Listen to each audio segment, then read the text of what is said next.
ಈಗ ನಾವೊಂದು ಏನು ಮಾಡಿದೇವಿ, ಪಿಷ್ಟ ಪರೀಕ್ಷೆ ಮಾಡಿ ನೋಡಿದೇವಿ. ಆಹಾರದ ಅನ್ನದಲ್ಲಿ ನಾವು ಅಯೋಡಿನ್ ಹಾಕೋದ್ರಿಂದ ಪಿಷ್ಟ ಇರುವಿಕೆಯನ್ನು ಗುರುತಿಸ್ಕೊಂಡೇವಿ.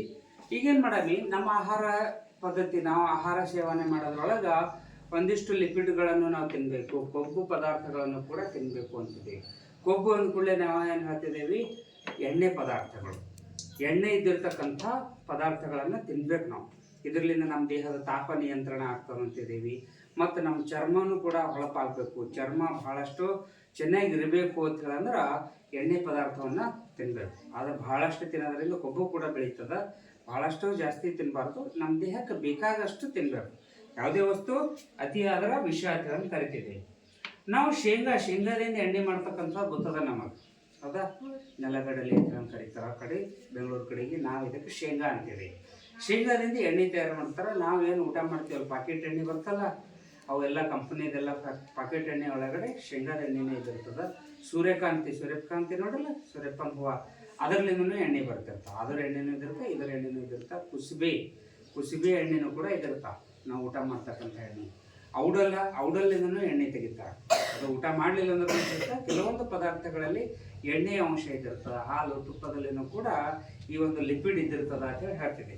ಆದರೆ ಈ ಶೇಂಗಾದಾಗಿರುವಂಥ ಒಂದು ಎಣ್ಣೆಯನ್ನು ನಾವು ಹೆಂಗೆ ಗುರುತಿಸ್ಬೇಕು? ಇದ್ರಾಗ ಎಣ್ಣೆ ಆದ ಅಂತ ಹೇಳಿ ಹೆಂಗೆ ನೋಡೋದು ಕೂಡಲೇ ಗೊತ್ತಾಗಲ್ಲ. ಇದು ಎಣ್ಣೆ ಗಾಣಕ್ಕೆ ಹೋಗಿ ನೋಡಬೇಕು ಅಂದ್ರೆ ಅಲ್ಲಿಗೆ ಹೋಗ್ಬೇಕಾಗ್ತದ. ಇಲ್ಲೇ ನಾವು ಹೆಂಗೆ ಟೆಸ್ಟ್ ಮಾಡ್ಬೋದು ಅಂದ್ರೆ, ಒಂದೆರಡು ಶೇಂಗದ ಕಾಳು ತಗೋರಿ, ಪೇಪರ್ ಮೇಲೆ ಇಟ್ಟೀನಿ. ಈ ಪೇಪರನ್ನು ಹಿಂಗೆ ಉಲ್ಟಾ ಮಡಚಿಬಿಟ್ಟಿನಿ. ಇದಕ್ಕೆ ಇಲ್ಲಿ ಶೇಂಗದ ಕಾಳು ಅದಾವ, ಗೊತ್ತದ. ಈಗ ಇದಕ್ಕೆ ಏನು ಮಾಡ್ತೀನಿ ನಾನು,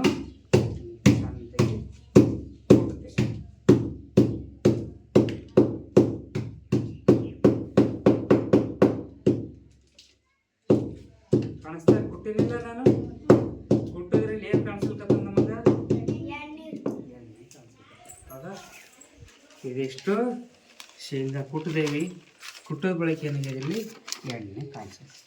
ಇಲ್ಲಿಷ್ಟು ಎಣ್ಣೆ ಮೆತ್ತಿದ ಕಾಣಿಸ್ತದೆ ಇಲ್ಲಿ, ಹೌದಾ? ಇದು ಲಿಪಿಡ್, ಹೌದಾ? ಕೊಬ್ಬು, ಎಣ್ಣೆ ಅಂತ ಕರಿತೀವಿ. ಇವಕ್ಕೆಲ್ಲ ಏನಂತಿದ್ದೇವೆ ನಾವು? ಎಣ್ಣೆ ಕಾಳುಗಳು. ಎಣ್ಣೆ ಯಾವುದ್ರಲ್ಲಿ ಸಿಗ್ತದೆ ಅದಕ್ಕೆ ಎಣ್ಣೆ ಕಾಳುಗಳು ಅಂತಿದ್ದೇವೆ. ಇಲ್ಲಿ ನಮಗೆ ಶೇಂಗಾದಿಂದ ಎಣ್ಣೆ ಸಿಕ್ತು, ಅದಕ್ಕೆ ಎಣ್ಣೆ ಕಾಳುಗಳಿಂದ ಎಣ್ಣೆಯನ್ನು ತೊಗೊಂಡಿರ್ತಕ್ಕಂಥ. ಇದರೊಳಗೆ ಎಣ್ಣೆ ಆದತ್ತೆ ಅಂತ ತಿಳ್ಕೊಬೋದು. ನೀವು ಯಾವ್ಯಾವ್ದು ಕಾಳು ತೊಗೊಳ್ರಿ, ಆ ಕಾಳನ್ನು ಸ್ವಲ್ಪ ಕುಟ್ಟಿದ್ರಿ ಅಂದ್ರೆ ಪೇಪರ್ ಮೇಲೆ ಇಟ್ಟು ಕುಟ್ರಿ, ಬಟ್ಟೆ ಮೇಲೆ ಇಟ್ಟು ಕುಟ್ರಿ, ಅವಾಗ ಅದು ಸ್ವಲ್ಪ ಎಣ್ಣೆ ಬಿಟ್ಟಿತ್ತಂದ್ರೆ ಅದು ಎಣ್ಣೆ ಕಾಳು, ಹೌದಾ? ಅದರಿಂದ ಎಣ್ಣೆ ತಯಾರಾಗ್ತದ, ನಮ್ಮ ದೇಹಕ್ಕೆ ಬೇಕಾಗಿರ್ತಕ್ಕಂಥ ಕೊಬ್ಬು ಸಿಗ್ತದ ಅಂತ ಹೇಳಿ ಹೇಳ್ತೀವಿ. ಎಲ್ಲ ರೀತಿಯ ಆಹಾರಗಳನ್ನು ನಾವು ಊಟ ಮಾಡಬೇಕು. ಕಾರ್ಬೋಹೈಡ್ರೇಟ್ ಊಟ ಮಾಡಬೇಕು, ಪ್ರೋಟೀನ್ ಊಟ ಮಾಡಬೇಕು, ಲಿಪಿಡ್ ಊಟ ಮಾಡಬೇಕು, ವಿಟಮಿನ್ಗಳಿರುವಂಥ ಆಹಾರ ಊಟ ಮಾಡಬೇಕು, ಪ್ಲಸ್ ಖನಿಜಾಂಶಗಳಿರ್ತಕ್ಕಂಥ ಆಹಾರನೂ ಕೂಡ ನಾವು ಊಟ ಮಾಡಬೇಕು. ಅವುಗಳನ್ನು ಟೆಸ್ಟ್ ಮಾಡೋ ಸಲುವಾಗಿ ಬೇರೆ ಬೇರೆ ಅದಾವ, ಒಂದೊಂದು ಪ್ರಯೋಗಗಳಿದಿರ್ತವೆ. ನಾವು ಇವತ್ತಿನ ದಿನ 2 ಪ್ರಯೋಗ ನೋಡಿದ್ದೇವೆ. ಒಂದು ಪಿಷ್ಟ ಪರೀಕ್ಷೆ ನೋಡಿದೇವೆ, ಇನ್ನೊಂದು ಲಿಪಿಡ್ಗಳ ಪರೀಕ್ಷೆ, ಎಣ್ಣೆಯ ಪರೀಕ್ಷೆಯನ್ನು ಕೂಡ ಮಾಡಬೇಕು. ಕೊಡ್ರಿ.